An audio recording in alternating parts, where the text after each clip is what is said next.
na may sakit ang kanyang ama. Kaya't isinama niya ang dalawang anak na lalaki, sina Manases at Ephraim, at dinalaw ang matanda. Nang sabihin kay Jacob na dumating si Jose, nagpilit siyang bumangon at naupo sa kanyang higaan. Sinabi niya kay Jose, "Nang ako'y nasa luz, nagpakita sa akin ang makapangyarihang Diyos at binasbasan ako.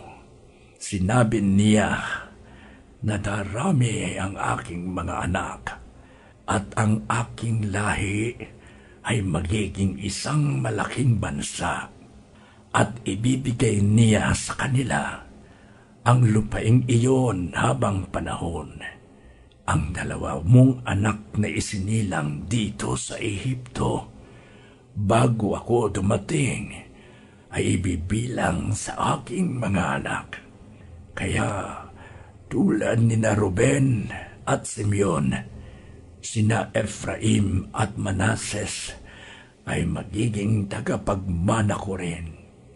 Ngunit ang susunod mong mga anak ay mananatiling iyo at ibibilang na lamang sa lipi ng dalawa nilang kapatid.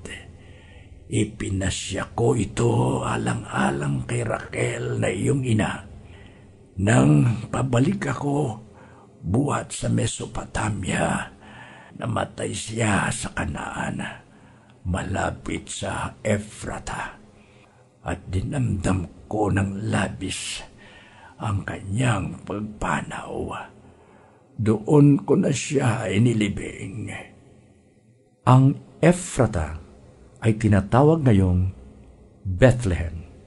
Nang makita ni Israel ang mga anak ni Jose, tinanong ito, "Ito ba ang iyong mga anak?"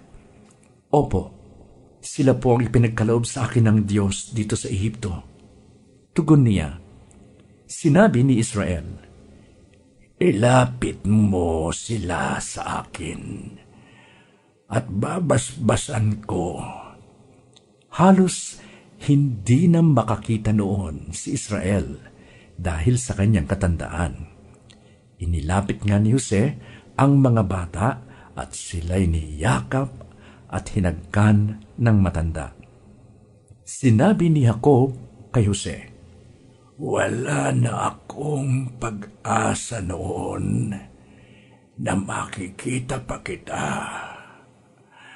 Ngayon, nakita ko pati iyong mga anak."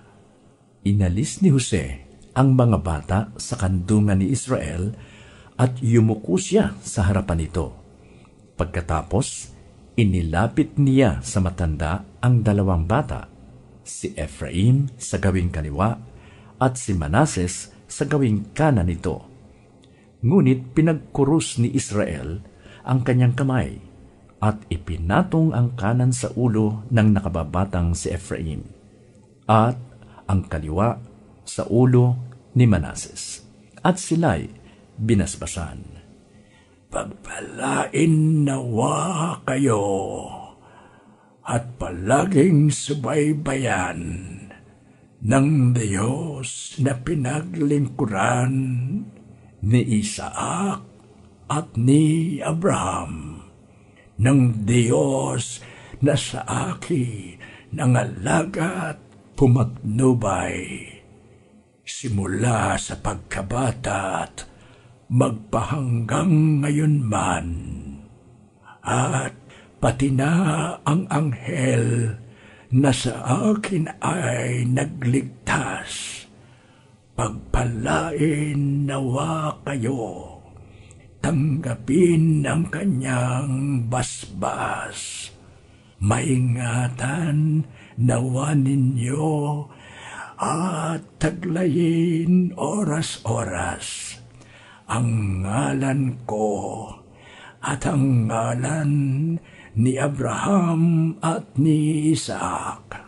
Nawa kayo ay lumago, dumami at lumaganap, Nang makita ni Jose ang ginawa ng kanyang ama, minasama niya iyon, kaya't hinawakan niya ang kanang kamay nito upang ilipat sa ulo ni Manases. Wika niya, "Ito po ang matanda, ama. Sa kanya ninyo ipatong ang inyong kanang kamay." Ngunit sinabi ni Jacob, "Alam ko yan, anak. Alam ko. Alam kong magiging dakila si Manases, pati ang kanyang mga anak.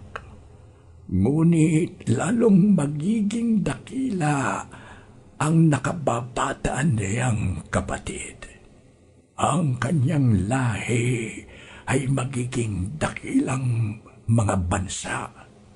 Sinabi pa niya ito, "Ang mga Israelita sa Diyos ay hihilingin dahil kayo'y pinagpala. Sila may pagpalain din.